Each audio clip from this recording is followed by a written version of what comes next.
বেলাল চিন্তা করলেন, এই নবী মুহাম্মদ সাল্লাল্লাহু আলাইহি ওয়াসাল্লামের হাতে যার হাতটা জীবনে একবার লাগবে, ওই হাত চিরকালের জন্য জাহান্নাম থেকে মুক্তি পেয়ে যাবে। বেলাল আবার চিন্তা করল, আমি যদি ওই হাত স্পর্শ করতে পারতাম, আমি যদি ওই চেহারাটা দেখতে পারতাম, যার চেহারা দেখলে জাহান্নামের আগুন হারাম হয়ে যায়। হযরত বেলাল এবার চিন্তায় পেরেশানগ্রস্ত হয়ে আছেন, কখন নবীজির সাক্ষাৎ পাবেন। উমাইয়ার ঘর থেকে বেরিয়ে পড়লেন। নবীজির দর্শন পাওয়ার জন্য বেলাল পাগলের মতো দৌড় আরম্ভ করলেন। বিশ্ব নবীর সঙ্গে দেখা হয়ে গেল। বেলাল কয়, আমি আপনার হাতে হাত রেখে কালিমা পড়ে মুসলমান হয়ে যেতে চাই, কোন সুবহানাল্লাহ। এবার হযরত বেলালকে বিশ্ব নবী কালিমা পড়ালেন। বেলাল কালিমা পড়লেন, মুসলিম হয়ে গেলেন। উমাইয়া ইবনে খালাব চারিদিক থেকে খবর পেয়ে গেল বেলাল ঈমান গ্রহণ করেছে। এবার উমাইয়া চিন্তা করলো, বেলাল আমার বাড়িতে চাকরি করে চাকর, আমার অনুমতি ছাড়া সে কেন ঈমান আনলো? উমাইয়া ইবনে খালাব বেলালকে ডেকে পাঠালেন, রে বেলাল, তুমি আমার বাড়ির চাকর, আর আমি ইসলামের চূড়ান্ত দুশমন, আল্লাহর চূড়ান্ত দুশমন, ঈমানের চূড়ান্ত দুশমন। আমার বাড়িতে চাকরি করে তুমি আবার ঈমান গ্রহণ করেছো, তোমার তো সাহস কম নয়। এবার উমাইয়া ইবনে খালাব কয়, বেলাল তুমি এই মুহূর্তে ঈমানটা ছেড়ে দাও।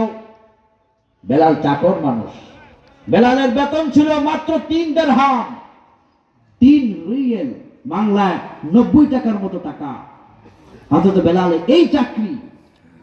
এবার বেলালকে বলা হলো, বেলাল তুমি ঈমান এই মুহূর্তে ছেড়ে দাও। বেলাল কয়, যে জবান দিয়া একবার আল্লাহ পাকের প্রতি আমি ঈমান গ্রহণ করেছি, যদি আমাকে মেরেও ফেলা হয়, আমি আমার ঈমান, আমার রবের প্রতি ঈমান আমি কখনো ছাড়তে পারি না। বেলালকে বলা হলো, বেলাল তোমার তো টাকা দরকার, যেহেতু তুমি চাকরি করো, তোমার আজকে থেকে বেতন 90 টাকা নয়, বরং এই মক্কার স্বর্ণ গহনা, হীরা মণিমুক্তার রাজ্য তোমার হাতে দিয়ে দেওয়া হবে। তোমাকে সুন্দরী নারীদেরকে বিয়ে দেওয়া হবে, কোনো কিছুর কমতি হবে না, শুধু তুমি ঈমানটা ছেড়ে দাও। বেলাল বলে, তামাম দুনিয়া যদি আমার পায়ের তলার মধ্যে ফেলে দেওয়া হয়, তবুও আমি তামাম দুনিয়ার সম্পদকে লাথি মেরেছি, আমি আমার আল্লাহর প্রতি ঈমান বিন্দু পরিমাণ ছাড়তে পারি না, কোন সুবহানাল্লাহ। বেলালের উপর জুলুম শুরু হয়ে গেল। উমাইয়া ইবনে খালাব কয়, তাহলে বেলালকে গ্রেফতার করো। বেলালের 2 হাতের ভিতরে গ্রেফতারি পরোয়ানা জারি হয়ে গেল।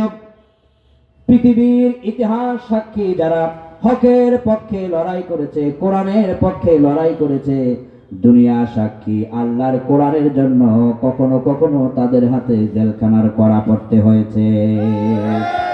জেলখানার কড়া পড়তে পারে, ফাঁসির মঞ্চে যাওয়া লাগতে পারে, দেহ থেকে রক্ত ঝরতে পারে, তবুও একটা মুমিন কখনো ঈমান ছাড়তে পারে না, পারে না, পারে না। কেননা তার কাছে ঈমানের মূল্য সবচেয়ে বড় সম্পদ। এবার হযরত বেলালকে এই হাতের মধ্যে